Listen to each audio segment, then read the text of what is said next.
এবং ইফতারের ঠিক পূর্ব মুহূর্তে আমরা প্রায় চলে আসছি।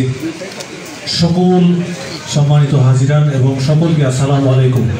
আমরা আসলে যেটি আপনাদের এক কথায় যদি বলতে চাই যে আমরা একটা নতুন বাংলাদেশ, সুন্দর একটা বাংলাদেশ গড়ে তুলতে চাই, কিন্তু সেক্ষেত্রে যেন সত্য এবং বস্তুনিষ্ঠ সংবাদপত্রের মধ্য দিয়ে আমরা প্রকৃত তথ্যটা পাই। কোনো গুজব ছড়িয়ে দিয়ে কোনো ক্ষেত্রে দুই একজনের কারণে গুজব দিয়ে মানুষকে বিভ্রান্ত করে অনেক সময় আমরা দেখি যে মব জাস্টিসের শিকার হতে, যেটা মানুষ এই প্রেক্ষাপটে যেন আগামীতে আমরা আসলে ঐক্যবদ্ধভাবে যে কোনো অন্যায়ের বিরুদ্ধে শক্ত অবস্থান নিয়ে একটি সন্ত্রাসমুক্ত, দখলদার মুক্ত এবং একটি আলোকিত পূর্ণ পবিত্র যে সিলেটের মর্যাদা আছে সেটিকে আমরা ধারণ করে এগিয়ে নিয়ে যেতে পারি। এর মধ্যে দিয়ে সিলেটকে যদি আমরা ঠিক রাখতে পারি, যে যেখানে আছে সবাই যদি তার অবস্থান থেকে আমার মনে হয় দায়িত্বশীল আচরণ করে প্রকৃতপক্ষে জনগণের সেবক হিসাবে আমরা কাজ করতে পারি, সেই প্রত্যাশা যেন আমাদের সারা বাংলাদেশে ছড়িয়ে পড়ে, সেটি আমাদের আসলে মূল চিন্তা ভাবনা এবং সেটি যেন জাগ্রত হয়।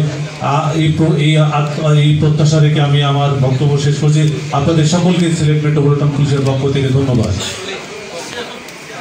সম্মানিত উপস্থিতি, সকলকে শুভেচ্ছা জানাচ্ছি এবং আশা করছি আপনারা সারা দিনের যে পবিত্র রমজান রেখেছেন সে রমজান আল্লাহ তাআলা আজকে আমাদের কবুল করবেন সবার।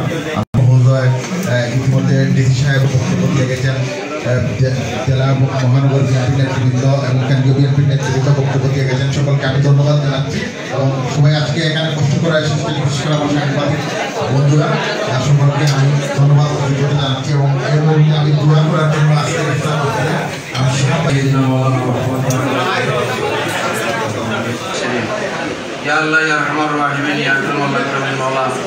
10 দিন ব্যাপী সিয়াম সাধনা করলাম, মওলার রহমতের শেষ লগ্নে তোমার দরবারে আমরা রহমত চাই, আমাদেরকে রহমত দান করো। তুমি ডেকে নাও ইয়া আল্লাহ। আয় আল্লাহ, এই দেশ নিয়ে যারা ষড়যন্ত্র করে আল্লাহ তাদেরকে তুমি হেদায়েত দান করো। আল্লাহ, দেশের উন্নয়ন চিন্তা চেতনা নিয়ে যারা কাজ করতেছে তাদের মেধা প্রজ্ঞার মধ্যে তুমি বরকত দান করো। সংবাদ পরিবেশন করার তৌফিক দান করো।